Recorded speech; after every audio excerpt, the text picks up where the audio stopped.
Bonsoir. Bonsoir à tous. Je suis Nicolas Rebière, rédacteur en chef de La République des Pyrénées. C'est pas moi qu'il faut applaudir, vous l'avez compris d'ailleurs, parce qu'on n'avait pas qui l'aurait applaudi. C'est Chloé Morin que j'appelle, pas à la barre, mais sur scène.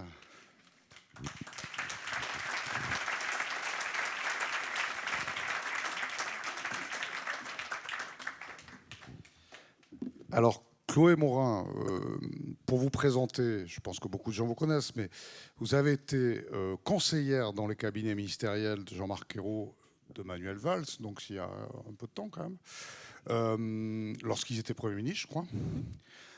Vous connaissez donc bien les cercles de pouvoir, les coulisses du pouvoir. Vous êtes spécialiste de sondage et de l'opinion, et vous êtes politologue, autrice, vous me direz. Je préfère auteur. Ok. De nombreux ouvrages, souvent invités sur les plateaux télé, dans les médias. Vous en parlez d'ailleurs dans votre dernier livre, celui dont on va beaucoup parler, qui s'intitule Désaligné, comment le féminisme peut guérir les dérives de notre époque, aux éditions de l'Observatoire. Je le montre un peu comme à la télé. Chloé Morin, d'abord, c'est la première question que je me posais, parce qu'on entend souvent ce mot, politologue. Qu'est-ce que ça veut dire? C'est quoi? Alors, pour le coup, il y a deux mots. Il y a politiste, c'est les chercheurs doctorants, enfin docteurs en sciences politiques. Et puis politologue, c'est ceux qui analysent les dynamiques politiques, les institutions, l'état de l'opinion publique, les tendances. En gros, en fait, c'est ceux qui commentent les sondages à la télé, pour faire simple. Oui, alors, vous avez un parcours particulier, parce que vous êtes rentré d'abord vraiment au cœur du pouvoir de la décision, du décisionnel, et puis finalement, vous êtes lancé ensuite vraiment dans une carrière de politologue, vraiment d'analyse. C'est quoi votre parcours, en fait? Comment ça s'est passé? En fait, donc moi, j'ai fait des études d'économie à la base. J'ai fait Sciences Po et la London School of Economics. Et je suis arrivée à l'analyse de l'opinion publique vraiment par hasard, par le hasard des rencontres. Et en fait, en 2011, j'ai rencontré Olivier Faure, qui à l'époque était secrétaire général du groupe socialiste. Il n'était même pas député, puisqu'il a été élu en 2012, député pour la première fois. Et il travaillait pour la campagne de François Hollande. Et c'est lui qui m'a dit t'as qu'à t'occuper des sondages. Donc, à partir de là, j'ai appris sur le tas, en fait. Et quand Jean-Marc Ayrault a été nommé à Matignon, j'ai été nommée conseillère opinion à Matignon. Et puis ensuite, j'ai fait ça pendant plus de 4 ans, du coup. Et quand j'ai quitté Matignon, après, j'ai continué à faire ça, en partie dans mes livres, évidemment, et en partie pour des clients qui sont des clients privés et qui cherchent en fait à comprendre ce qui se passe, en quelque sorte. C'est-à-dire pourquoi est-ce que le pays est de plus en plus instable, pourquoi est-ce qu'il est de plus en plus éruptif sur le plan social. Et puis, des gens qui cherchent à comprendre pourquoi un tel, à un moment donné, monte dans les sondages, pourquoi est-ce que une offre politique rencontre à un moment T un engouement particulier. Donc voilà, c'est ça que je fais au quotidien. Et alors, ce qu'on peut dire, et pour transition parfaite sur votre livre, c'est que il est à la fois très écrit et aussi très documenté. Vous citez beaucoup de chiffres. On voit le principe. Et moi, j'ai envie de dire que c'est vrai que quand j'ai lu la couverture, je me suis dit, tiens, un livre sur le féminisme. En fait, c'est pas du tout ça. En fait, alors sur le fait que ça soit... Si vous voulez, le problème de l'analyse politique, c'est que c'est facilement rébarbatif. Et or, on vit dans un pays où les gens sont passionnés de politique, de fait. Et donc j'essaye, autant que faire se peut, de ne pas utiliser de jargon et de donner beaucoup d'exemples, qui sont tous des exemples vécus, et des exemples de coulisses, du coup, des exemples de choses qui se passent quand je rencontre des responsables politiques, des choses qui se passent dans les coulisses des médias, pour que les gens comment dire, déjà soient mieux informés sur la manière dont ça se passe, les coulisses du pouvoir, et puis ensuite, y compris des gens qui, a priori, ne connaissent pas les codes de l'analyse politique et s'intéressent à la politique de loin, puissent lire mes livres et trouver ça intéressant. Et alors, je peux témoigner que vous écrivez bien. D'ailleurs, je l'ai lu dans un... Franchement, c'est plaisant à lire, parfois complexe, parce que Et c'est là la particularité de ce livre. Ok, vous partez du féminisme pour aborder finalement énormément de thèmes. C'est la montée en puissance des algorithmes, l'étouffement du débat démocratique, la fatigue, alors algorithmique, informationnelle et même de posture finalement. C'est très très vaste. Oui. Sur le féminisme, j'ai pas répondu à votre question Oui, précédente. c'est pour ça que j'ai relancé la question. En fait, au fil des débats, j'avais de plus en plus le sentiment qu'il y avait une exaspération face au féminisme, mais venant de gens qui sont fondamentalement féministes. Pas des gens qui considèrent qu'il faut pas d'égalité entre hommes et femmes, mais des gens qui en ont marre d'entendre parler de féminisme, parce que le féminisme qu'on voit à la télé, c'est un féminisme très radical, ce qu'on appelle performatif, c'est-à-dire qui est beaucoup basé sur l'émotion, sur le clash. Et si on voit ça beaucoup, c'est parce qu'en fait, c'est ça qui est très viral sur les réseaux sociaux. Et ça crée une exaspération, ça crée de l'incompréhension. Et donc, en fait, quand j'ai commencé à dire autour de moi que je voulais écrire quelque chose sur le féminisme, j'ai ressenti cette exaspération. Les gens m'ont dit, mais enfin, pourquoi te parler de féminisme ? Et c'est ça qui m'a fait penser que c'était précisément le moment d'en parler. Parce qu'en fait, je raconte dans le livre, on est à un moment où il y a un certain désarroi chez les hommes, notamment les jeunes hommes. Et on a les ferments de la possibilité de ce qu'on appelle un backlash, un retour de balancier masculiniste. On le voit aux États-Unis, le backlash masculiniste. Donc en fait, c'est des gens qui exaltent les codes de la virilité et qui disent qu'en gros la place des femmes est à la maison et que si nos sociétés ne vont pas bien, c'est parce que les femmes y ont pris trop de place. C'est ça le masculinisme en gros. Aux États-Unis, Trump a en partie été élu grâce à ça. Nous, on est toujours un peu en retard par rapport aux États-Unis, donc on peut anticiper, en voyant ce qui se passe chez eux, on peut anticiper des phénomènes qui se passent chez nous. Et donc j'ai regardé ce qui se passait, notamment sur les réseaux sociaux. Et c'est vrai qu'il y a évidemment pas une majorité, mais chez les jeunes hommes, il y a pas mal de gens qui réagissent en fait à ce qu'ils perçoivent comme un féminisme confiscatoire, en quelque sorte, et qui se disent que les femmes essayent de prendre leur place, qu'elles essayent de les déconstruire. Et en fait, ce désarroi-là, c'est un terreau pour une offre politique qui pourrait arriver. Et évidemment, quand j'écris ça, je pense à 2027. Une offre politique qui porterait les mêmes choses que ce que Trump a porté, en quelque sorte, et qui pourrait avoir une traduction électorale. Et donc c'est aussi pour ça que je voulais parler de féminisme maintenant, parce que je pense que si les féministes n'anticipent pas la possibilité de ce retour de balancier, elles vont... je pense qu'on va avoir un retour en arrière. Alors, le fameux backlash, le retour de bâton. Juste, je voudrais revenir sur cette question masculiniste. Vous prenez 3 exemples français, pas américains. Non. Et vous parlez d'entonnoir masculiniste, c'est-à-dire ça commence par Jordan Bardella, ça passe par Zemmour et ça finit par Papacito. Alors je ne sais pas si les gens connaissent Papacito, espèce d'influenceur d'extrême droite très violent. Vous les avez choisis parce que vous êtes tombé dessus ou comment ça s'est passé ? Non, en fait, j'essaye de... Alors, j'utilise l'image de l'entonnoir. C'est quelque chose pour essayer de faire comprendre ce qu'on appelle normalement le phénomène du terrier de lapin. Donc, en fait, sur les réseaux sociaux, il y a des processus de radicalisation qui sont désormais bien connus, qui font qu'en fait, au début, vous regardez des vidéos et des contenus anodins. Ça peut être, je ne sais pas moi, une vidéo de Jordan Bardella mangeant une pomme.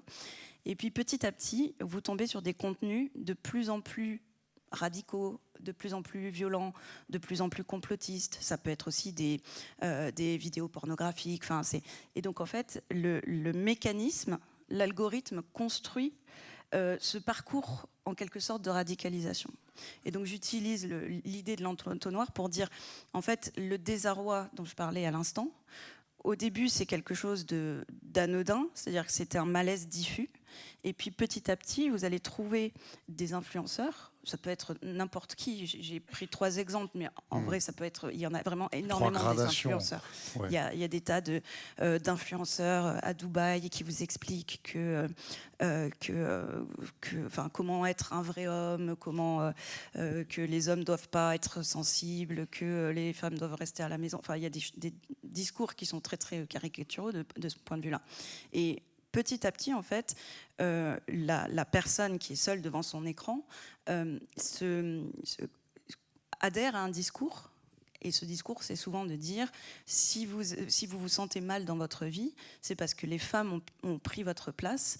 Et la solution, c'est de reprendre votre place, y compris par la violence.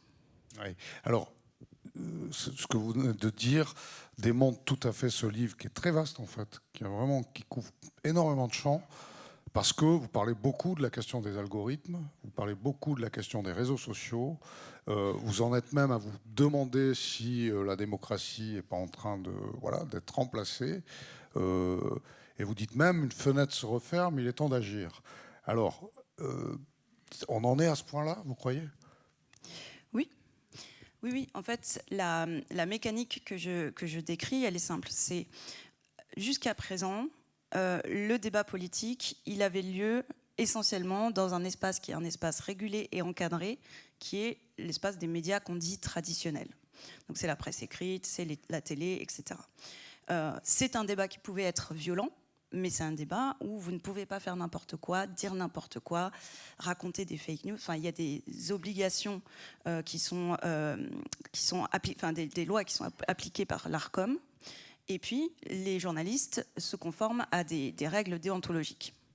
Aujourd'hui, de plus en plus, le débat politique, c'est-à-dire l'endroit où on s'informe et l'endroit où les idées se confrontent, il a lieu de plus en plus sur les réseaux sociaux. Si on veut avoir une idée de ce qui nous attend si on ne fait rien, c'est-à-dire si on ne régule rien, si on n'alerte pas sur les dérives actuelles, ce qui va nous arriver, c'est exactement ce qui arrive aux États-Unis.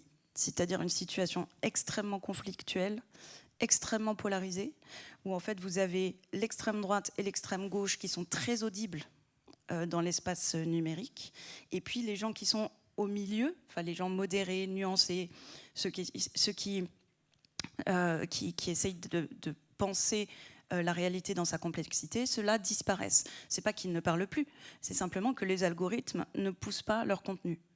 Et donc, en fait, ça fait que le public a une vision distordue de la réalité, et que quand ils voient des contenus, en fait, ils vont voir beaucoup plus facilement des contenus qui seraient ceux d'un Éric Zemmour, par exemple, ou d'un Jordan Bardella, et beaucoup moins facilement ceux d'un Édouard Philippe, pour prendre des exemples français.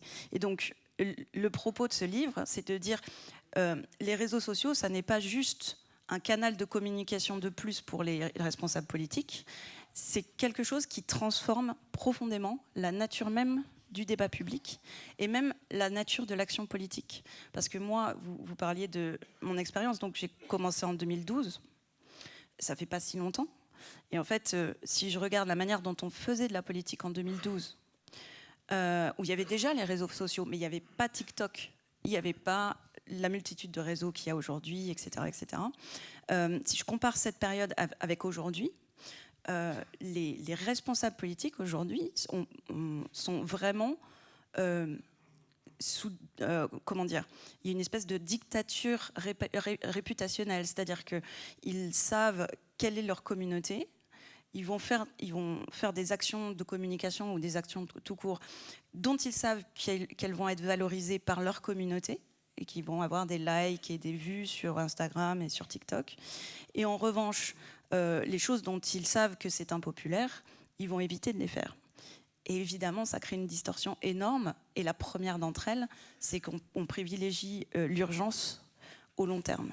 Et donc, on est en train de sacrifier toutes les politiques de long terme pour essayer de survivre au quotidien, parce que c'est pas une mise en cause des responsables politiques que je fais là, c'est vraiment essayer d'expliquer quelle est la machine aujourd'hui dans laquelle les médias traditionnels d'un côté et les responsables politiques évoluent.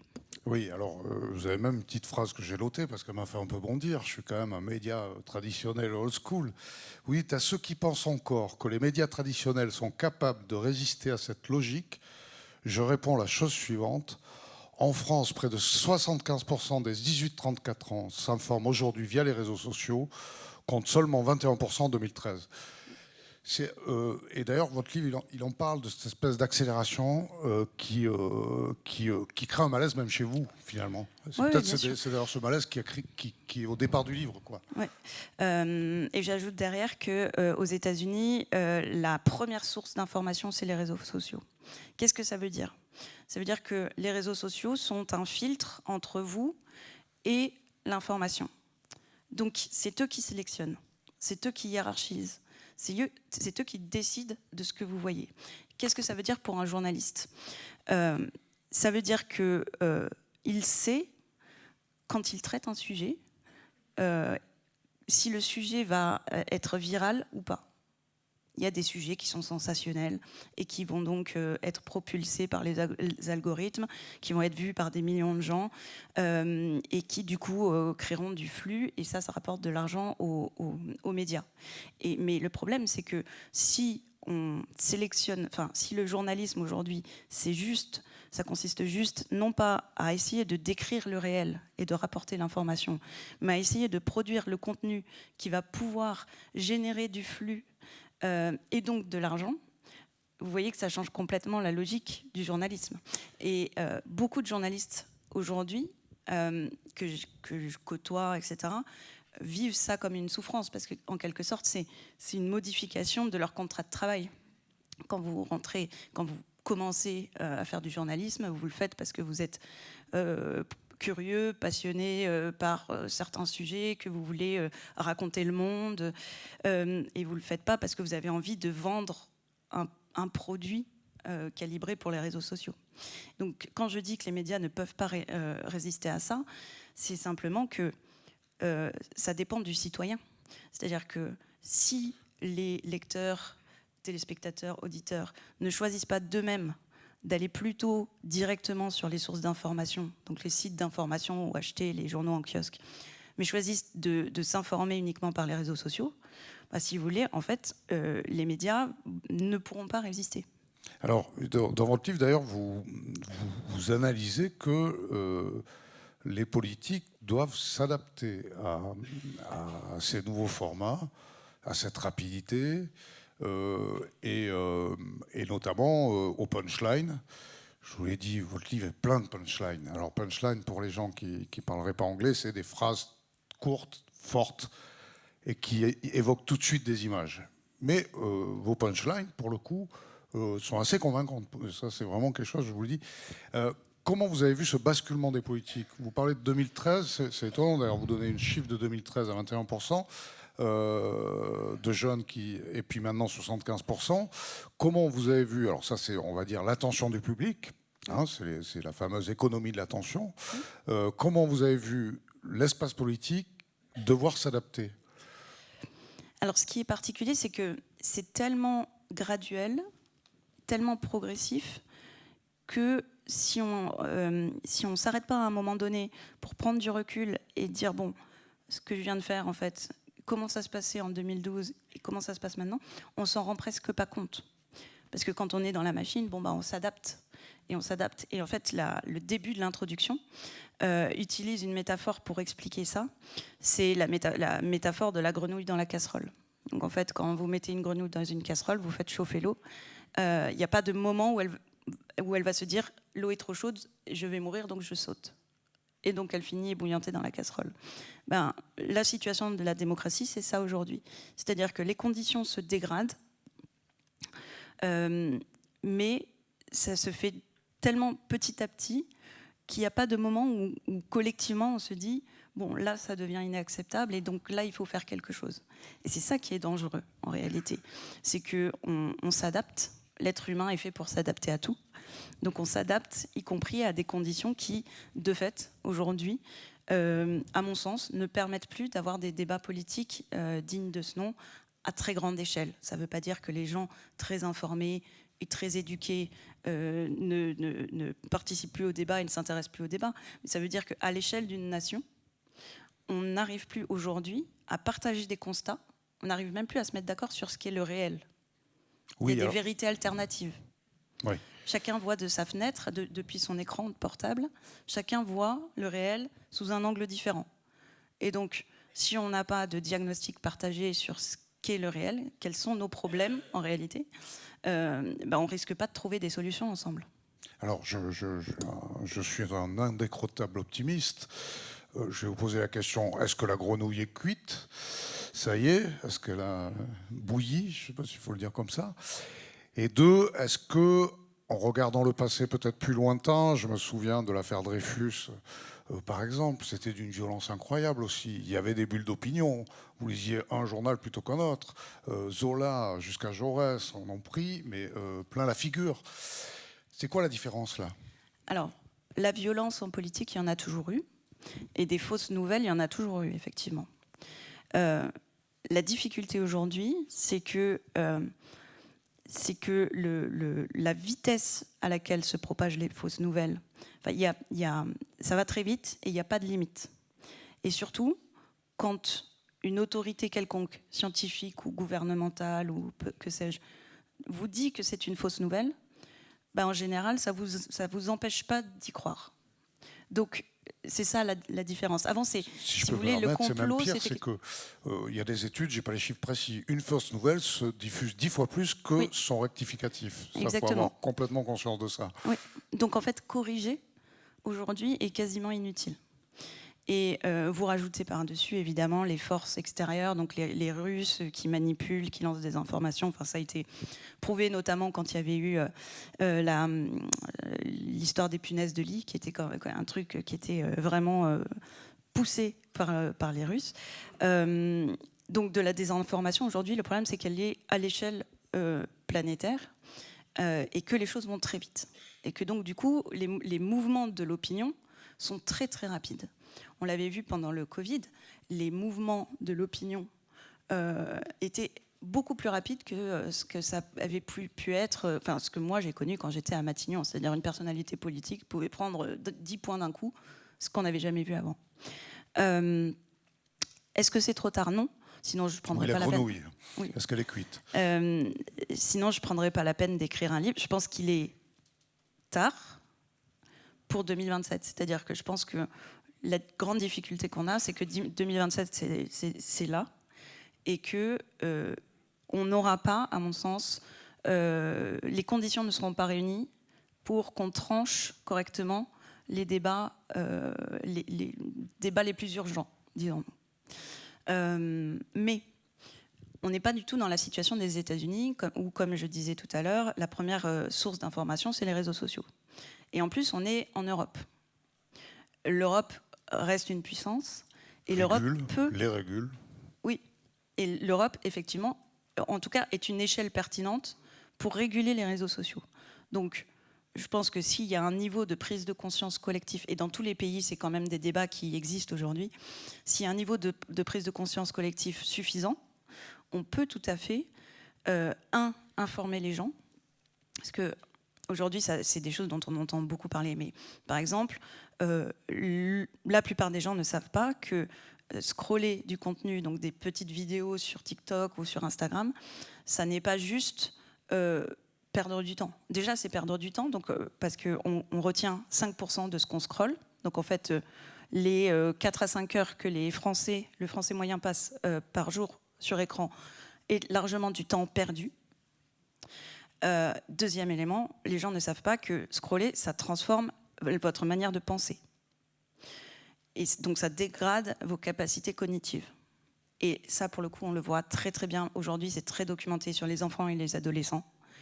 Où là, vraiment, c'est un problème sanitaire et c'est extrêmement grave. Mais à l'inverse, la lecture, qui est en train de chuter du fait que les gens aujourd'hui passent de plus en plus de temps sur les écrans, la lecture restaure les capacités cognitives qui sont des capacités essentielles au bon fonctionnement démocratique. Je vous donne un exemple, l'empathie. Lire de la fiction, ça développe l'empathie. L'empathie, c'est comme un muscle. C'est la capacité à se mettre à la place de quelqu'un d'autre et à ne pas à tolérer les points de vue qui sont différents, sans vouloir forcément les annuler.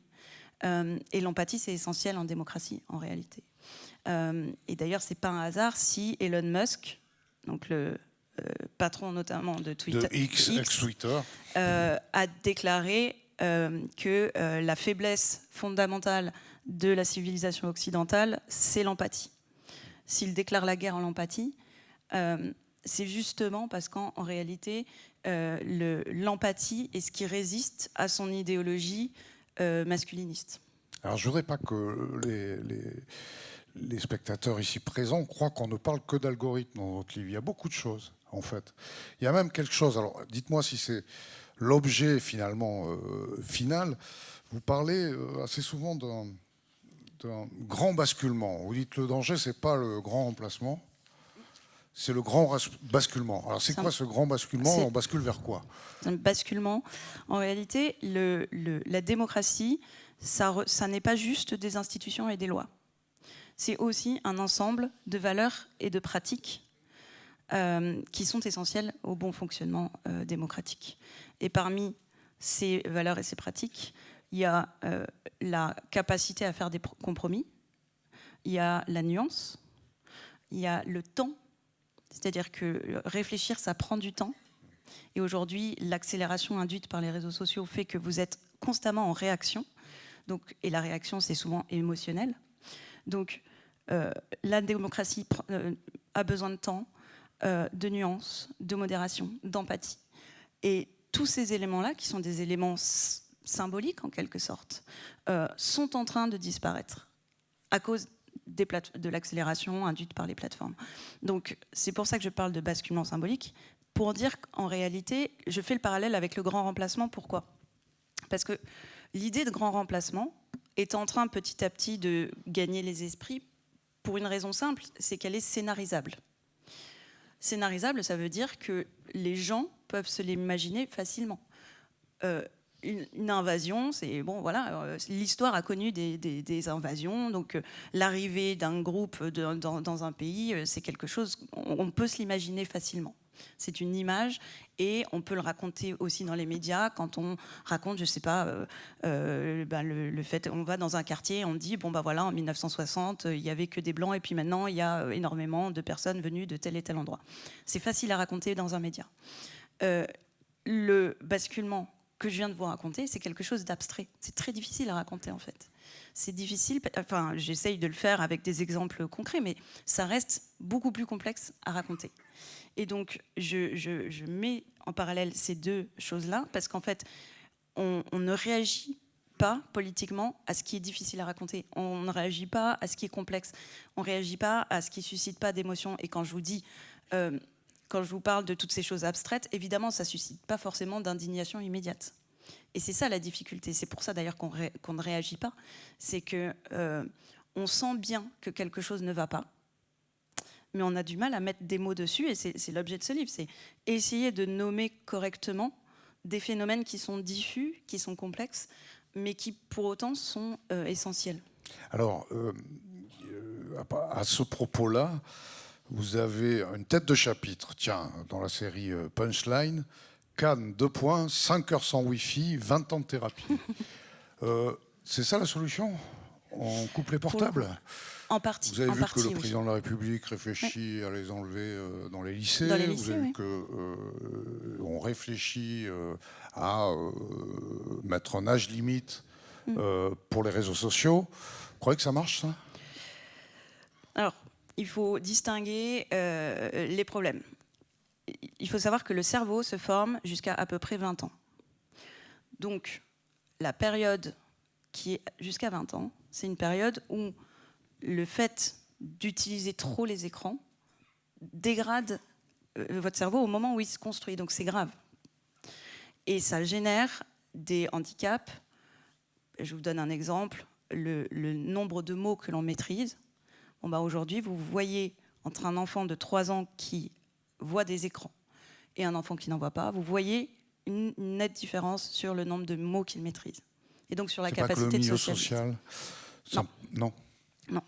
Mais vous avez beaucoup plus, en fait, dans les milieux favorisés, vous avez plus de conscience de la nocivité des écrans, donc moins d'exposition aux écrans.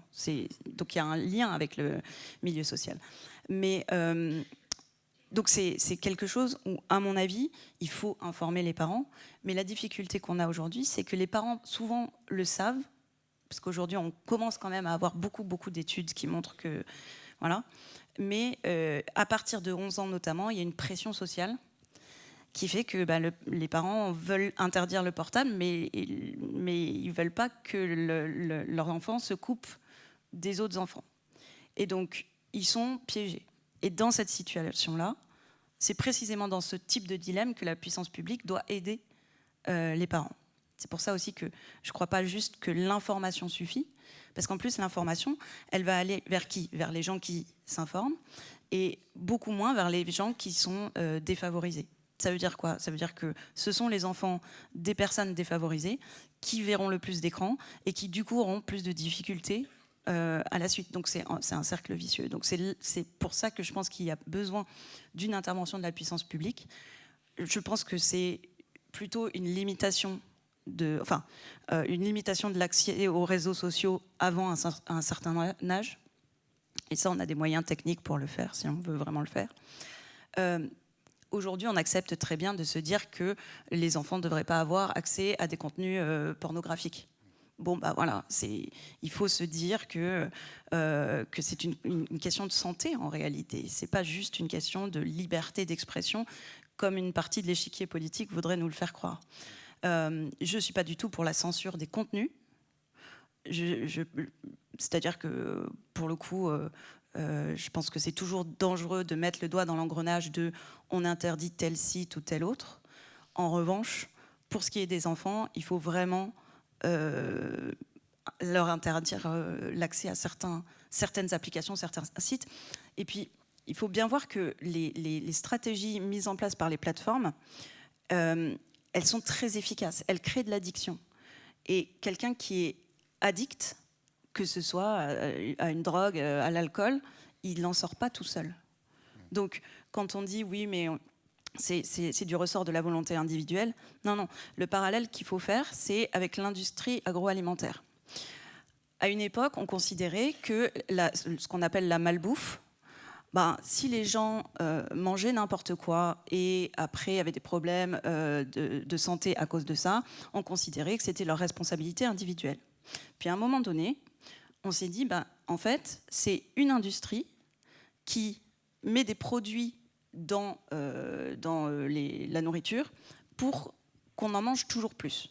Qu'on mange toujours plus de hamburgers, qu'on mange toujours plus de produits sucrés, gras, salés. Et on s'est dit, il faut réguler l'industrie et arrêter de renvoyer la responsabilité uniquement à ceux qui achètent. Et à partir de là, on a dit, moins de sucre, moins de gras, on a interdit tout un tas de composants dans les produits alimentaires, et puis on a fait le Nutri-Score qui fait la transparence sur ce que les gens mangent. Il faut penser que ce que la malbouffe fait au corps, les plateformes le font à l'esprit. C'est le même phénomène. Donc, la réponse, c'est évidemment pas d'interdire, c'est de réguler. Et réguler, c'est de dire il y a des contenus et des manières de pousser les contenus, c'est-à-dire les algorithmes, qui font du mal au cerveau. Et il y a des contenus très bien sur les réseaux sociaux. Je veux dire, il y a des podcasts extraordinaires, des discussions longues. Donc, c'est pour ça qu'il ne faut pas interdire. Il faut dire qu'il y a certaines pratiques qui visent exclusivement à développer l'addiction. Et ces pratiques-là, elles doivent être régulées. Je voudrais qu'on revienne au féminisme, parce que c'est quand même le début de votre livre. Vous en parlez, vous parlez de votre expérience. Vous avez dit au début que vous vouliez prendre un peu de distance avec un féminisme militant. Vous plaidez pour un féminisme habitable. Mais le sous-titre de votre livre, c'est « Les recettes féministes pour éviter le grand basculement ». Et retrouver un espace, une fenêtre de débat, etc. Alors, c'est quoi ces recettes ? Alors, par exemple, j'utilise... l'un des problèmes que l'on a aujourd'hui, c'est que le langage politique ne porte plus. C'est que beaucoup de gens entendent des discours politiques et ils ont l'impression que les responsables politiques enfilent des perles et que tout ça n'a aucun sens et puis que de toute façon tout ça ne se traduira jamais par rien. Mais c'est même pire que ça, c'est que certains mots ne semblent plus avoir de contenu.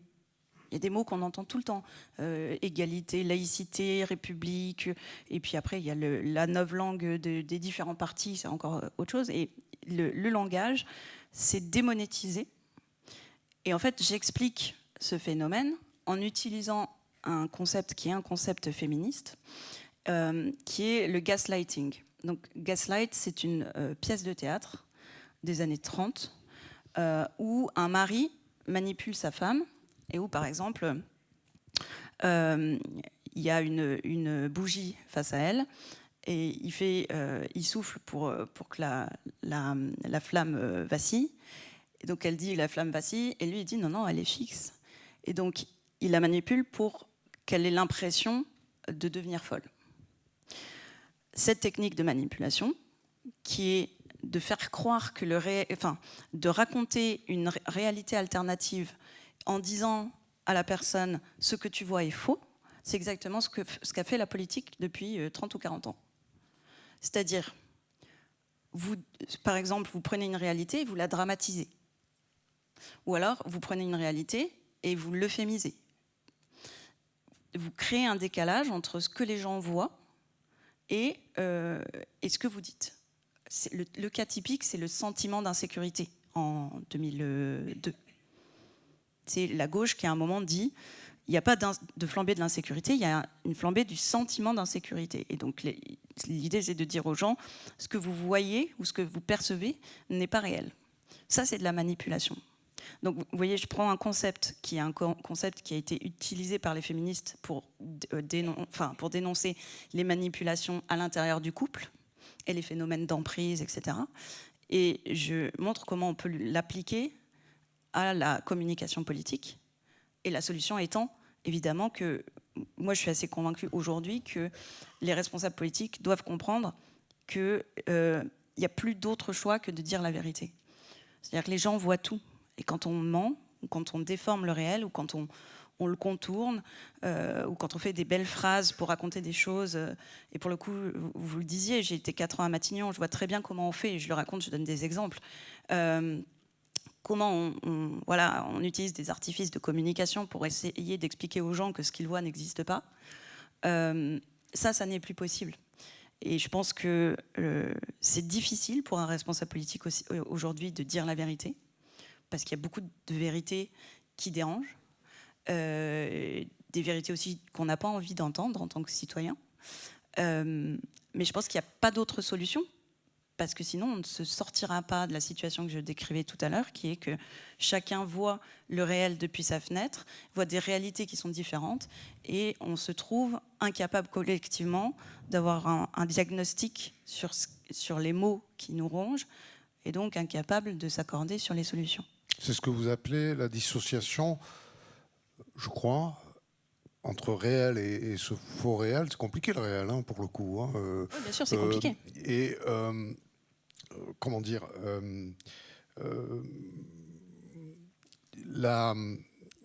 dans le livre, vous décrivez un trouble.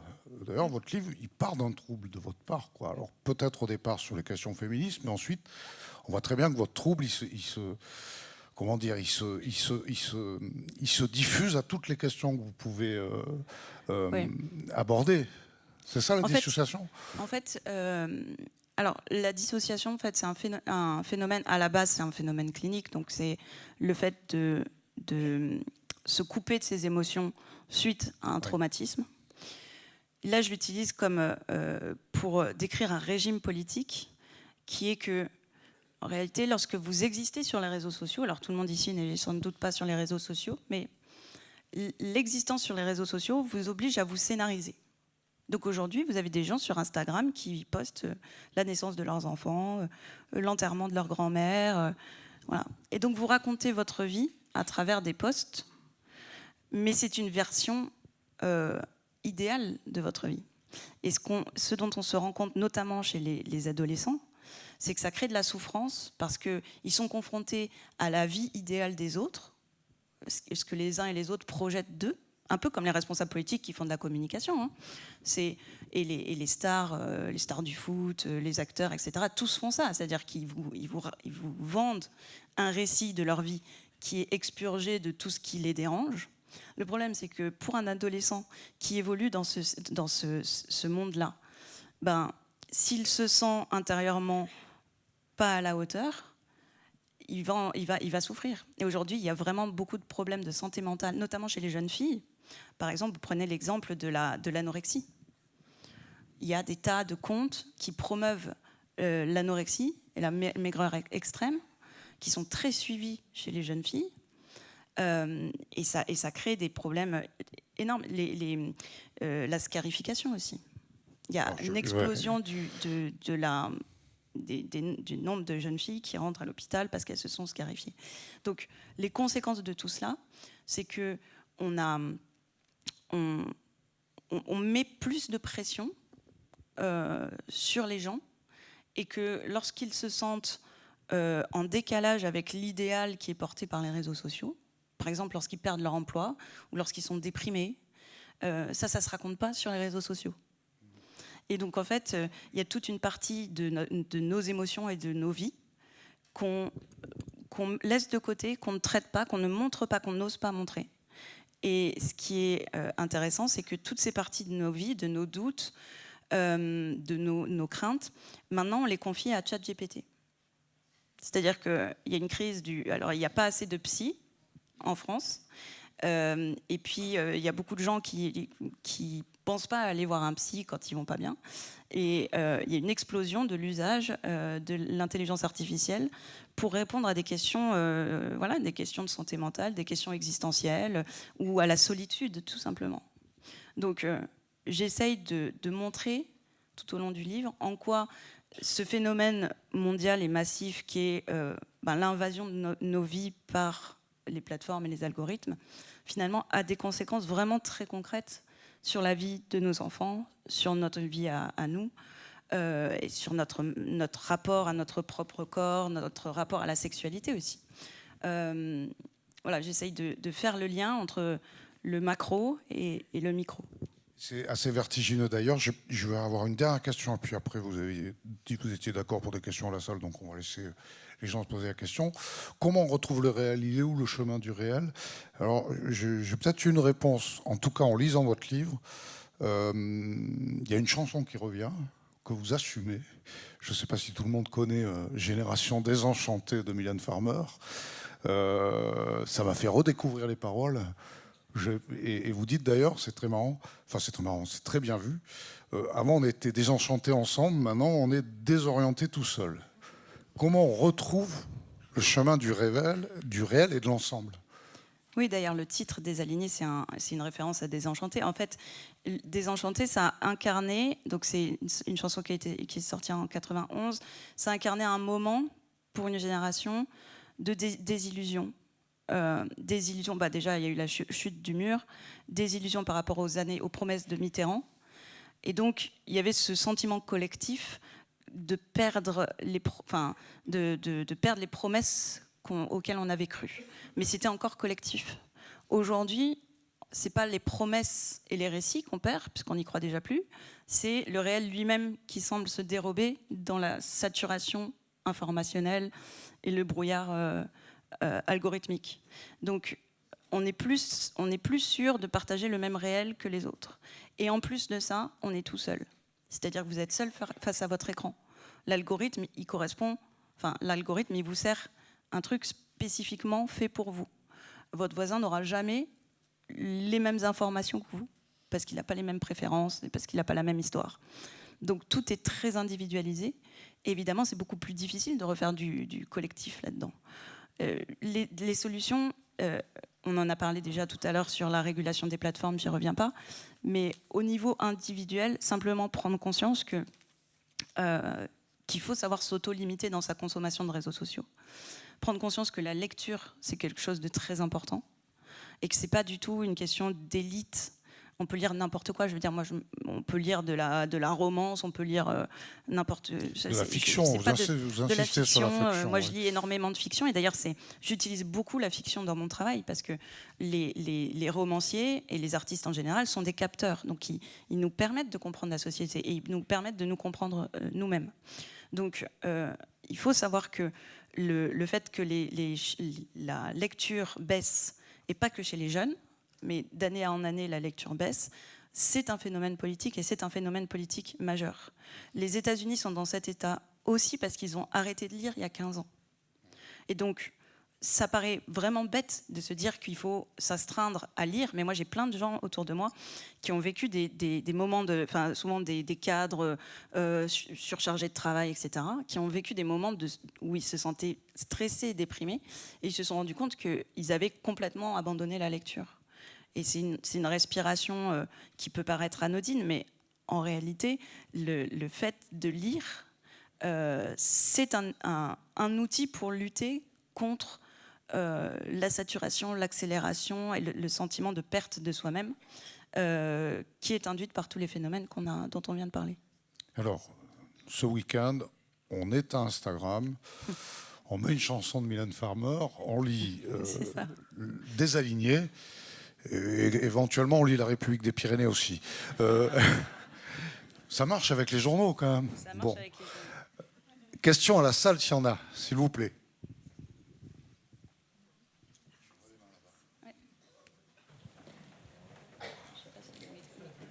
Est-ce qu'il y a des micros? Parce que sinon, je vous fais passer les micros.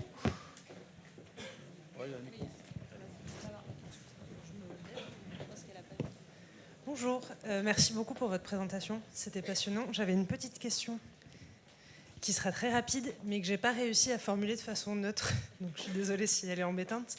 Mais parce que vous avez beaucoup opposé réseaux sociaux et médias. Et je me demandais si vous faisiez une distinction dans les médias, notamment entre ceux qui relèvent de l'audiovisuel et beaucoup du visuel, et ceux qui relèvent de la presse écrite, quand on voit qu'il y a quand même beaucoup de plateaux télé qui aussi transmettent énormément de fake news et qui sont très souvent condamnés par l'Arcom, mais à des taux qui sont des pourboires pour les personnes qui les financent, et qui fonctionnent énormément sur justement ce rapport très spectaculaire. Quand on a des journalistes avec des cartes de presse qui disent qu'ils recherchent de l'émotion et pas des faits, est-ce que vous faites une distinction entre les deux? Est-ce que ça vous paraît absurde? Je vous remercie. Bien sûr, bien sûr. Bien sûr, tous les médias ne se valent pas en termes de fiabilité et en termes de... quand vous parlez des sanctions, vous parlez, j'imagine, essentiellement de CNews. La logique qui est celle d'avoir des opinions autour d'une table très nettes, évidemment que c'est une logique qui s'insère bien mieux dans les algorithmes. Ensuite, quand c'est découpé en petits contenus de quelques minutes ou de quelques secondes, et ça circule très bien sur les réseaux sociaux. Donc évidemment qu'une chaîne comme CNews a beaucoup plus de facilité ensuite à avoir de la répercussion sur Instagram, sur TikTok, etc., plutôt que des médias, je ne sais pas, qui font des débats, on va dire, plus apaisés. Parce que de toute façon, quand vous faites quelque chose de complexe et apaisé, il n'y a aucune chance que vous arriviez à faire du buzz sur X ou sur Instagram. Donc il y a cette première distinction. Et après, la presse écrite, c'est quelque chose qui est à part, puisque par nature, c'est encore plus difficile. Vous pouvez faire du buzz avec un titre racoleur, évidemment. Mais globalement, c'est plus difficile. Et c'est d'ailleurs pour ça, en partie, que la presse écrite est tellement en difficulté. C'est-à-dire que aujourd'hui, on s'habitue à avoir l'information avec des petites vidéos qui sont faciles à consommer. Et le fait d'aller lire un article long, ça demande un effort qu'on n'a plus nécessairement l'habitude de faire. Donc tous les médias ne sont pas égaux face à leur capacité à aller toucher un grand nombre de personnes à travers les réseaux sociaux. Je vois d'autres... Ouais.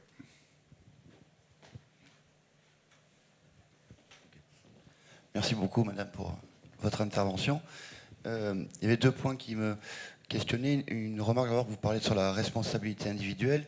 Est-ce qu'il ne faudrait pas aussi encourager le fait d'aller lire les opinions opposées à la nôtre, justement, parce que ces bulles filtrent les filtres, et que c'est quelque chose qui, si on ne fait rien, pour moi, peut mener vers quelque chose d'assez violent. Aux États-Unis, c'est plus trop des adversaires politiques, mais on parle d'opposants, qu'il faut mettre à mort. Enfin, c'est le président même qui dit ça, et si on continue la ligne... Donc peut-être que c'est un réflexe à avoir que d'aller lire vraiment ce qui ne nous représente pas. Et le deuxième point serait quand même au niveau de devoir d'action politique face quand même à ces technocraties. En tout cas aux États-Unis, on voit des collusions très fortes entre ces propriétaires des réseaux sociaux qui sont actifs, qui ont des vraies idéologies, qui promeuvent d'ailleurs sur les technocraties, le transhumanisme, voilà. Et on voit des collisions très fortes avec le pouvoir. Donc je crois qu'il faut vraiment, c'est une prise de conscience, mais agir au niveau européen sur ça. Et c'est d'ailleurs ce qu'ils demandent aux États-Unis aujourd'hui. On arrête les taxes sur l'acier, mais vous contrôlez moins nos réseaux sociaux. Je pense qu'il y a un enjeu peut-être assez majeur derrière. Oui, bien sûr. Bien sûr, les États-Unis, en tant que force politique, ne sont pas neutres par rapport aux plateformes. Et d'ailleurs, les plateformes sont plutôt un outil de pouvoir phénoménal. Mais enfin, c'est vrai pour les États-Unis, mais c'est vrai pour TikTok avec la Chine. Parce qu'il y a quand même une raison pour que TikTok soit ultra régulé en Chine, mais ne veuille pas de régulation dans les autres pays. C'est bien qu'ils savent que ça, c'est fait pour nous ramollir le cerveau. Et le fait d'aller voir des opinions contraires, oui, bien sûr. Le problème, c'est que l'être humain, par nature, enfin, on a un biais de confirmation assez fort et on trouve assez désagréable spontanément d'aller se confronter aux opinions différentes. Donc c'est un idéal à poursuivre, c'est une discipline à avoir. Mais de fait, on est tous faits pareil et on a tous plutôt envie de lire des choses qui viennent conforter notre opinion. Donc il faut en être conscient. Et il faut en être d'autant plus conscient, enfin il faut en être conscient quand on lit la presse, mais il faut en être d'autant plus conscient quand on regarde les réseaux sociaux, parce que quand on regarde les réseaux sociaux, pour le coup, on n'est pas du tout en mode réflexion, on est vraiment juste en mode réaction. Donc c'est de l'instinctif, et donc une des choses qu'il faudrait faire par exemple, c'est avant de retweeter quelque chose, lorsque vous avez un contenu qui vous indigne, avant de reposter une vidéo ou un texte, c'est vous interroger sur ce texte et essayer d'aller lire quelque chose qui le contredit, par exemple. C'est prendre ce temps-là, c'est l'intervalle qui est essentiel. Parce qu'aujourd'hui, la viralité, elle se construit sur quoi ? Sur des gens qui aperçoivent une phrase qui les indigne et qui se disent « mon Dieu, c'est atroce », qui ne vont pas vérifier nécessairement, et de bonne foi, qui retweetent. Et puis derrière, ça fait des milliers de personnes, des millions, qui retweetent les choses de bonne foi, et puis après ils se rendent compte 2 jours après que tout était faux, mais c'est pas grave, le mal est fait. Est-ce que je peux me permettre une petite remarque sur les parallèles médias, réseaux sociaux ? Il y a une différence fondamentale. Je suis directeur de publication de la République des Pyrénées. S'il y a une diffamation ou une injure qui paraît dans mon journal, je vais au tribunal, à titre personnel. Elon Musk ne va pas au tribunal. Et ça fait partie du combat des éditeurs que de rendre responsables ces plateformes qui disent on n'est qu'hébergeur, on n'est pas éditeur. Or, le fait d'orienter avec des algorithmes des choix, c'est un principe d'édition, c'est un principe de choix, d'organisation. Je le dis parce que c'est important. De la même manière qu'on dit 30% des gens s'informent par les réseaux sociaux. Non, vous allez sur Facebook, c'est pas Zuckerberg qui a payé les journalistes de l'article qui est partagé. En l'occurrence, c'est nous. Et il y a des modes de régulation. L'Europe a fait les droits voisins pour ça. Aux États-Unis, ils ont commencé sous Biden, mais évidemment, à l'élection de Trump, à la seconde élection, c'était la fête du slip, c'est-à-dire que là, plus rien. Liberté d'expression totale. Il n'y a plus de contrôle des contenus, il n'y a plus de censure, ils ont supprimé toutes les équipes qui étaient là pour modérer. Voilà, et donc oui, c'est la première chose qu'a fait le patron de Meta. Voilà. Je voulais juste préciser ça parce que souvent on confond réseaux sociaux, médias, etc. Non, c'est pas la même chose. Nous, on est responsables. Nous, on peut être condamné au tribunal. Le patron de TikTok ou de Meta, il peut pas. Enfin, il échappe à ça. Est-ce qu'il y a d'autres questions? Excusez-moi d'avoir...